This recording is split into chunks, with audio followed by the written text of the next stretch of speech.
It was about this time of year. There was a little bird who made the decision not to fly south with the rest of his flock. He'd banked on the fact that there'd be warmer days ahead and he'd eventually catch up, but he wanted just a few more moments in the old season and then he'd head south. So, like I said, it was about this time of year. And one day he decided it was a little colder than it was warmer.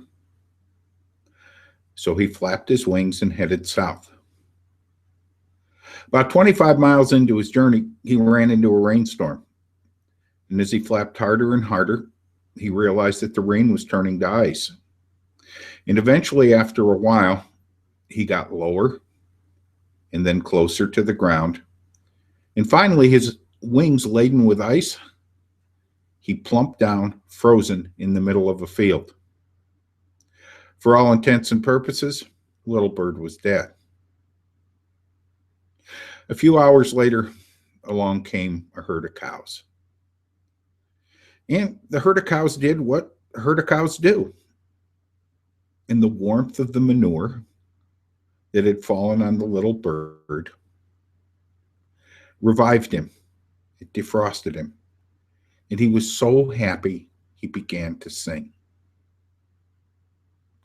In a nearby field, a fox heard the little bird chirp, bolted into the field, opened his mouth, and ate the little bird.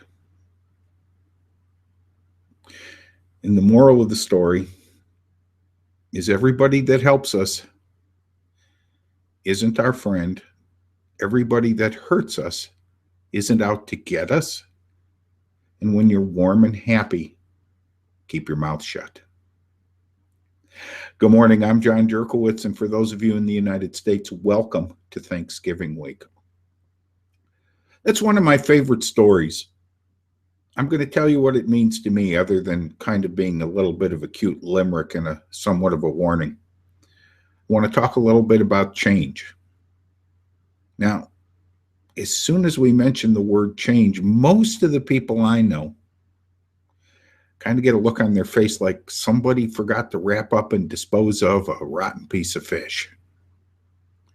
We resist change. We fight change. We don't ever look at change as being a positive thing unless it has a direct positive impact on us.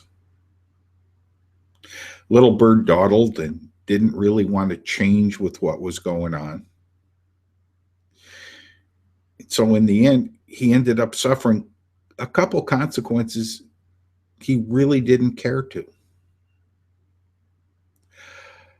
62 years of life have taught me this: the change is inevitable, and it's going to happen whether we like it or not.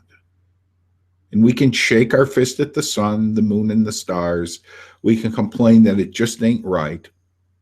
Or we can fall into line, embrace it, and be one of those people out front who's a real leader. Because real leaders embrace change. Real leaders say, come on, let's figure out how we're going to make this work to us and for us. So let me stop being esoteric for a few seconds. Google announced a lot of changes last week. And in typical Google-esque fashion, they just said, ta-da, here's a couple changes coming down the pike. We're going to use that wonderful new word of the last 15, 20 years or so, beta. And when we're done with our beta-ing, things are going to be different. There's going to be some things that are going to be really cool, and then there's going to be some changes. And I was really shocked and really surprised at the amount of people who were shaking their fist at the sky and hollering, this isn't fair, this isn't right. If we adopted that attitude, we'd still be hitching the horse up to the post and watering it before we went into the grocery store. Oh, I don't know how all this is going to roll out. I'd choose to say it was exciting. I'm broadcasting from the YouTube side this week. Next week, I'm going to be using Business Hangouts to broadcast the weekly motivation and inspiration. Why?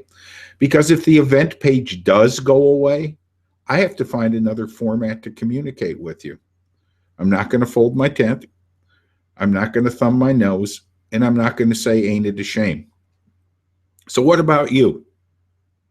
Now, maybe you're not as entrenched or excited about Google's changes as I am, but maybe there's other things in your life. Maybe there's other changes that are happening around you in your family, in your community, or in your workplace where you can show the real leadership to help make those changes smoother, more effective, and more positive. I know I'm going to try like hell, and I really hope I got some people standing on either side of me as a good example. So I'm John Jerkowitz. For those of you in the United States, I hope you have a great Thanksgiving. Don't eat too much turkey. For those of you in the rest of the world, I hope you enjoy your day and your week, and I'll talk to you soon. Take care now.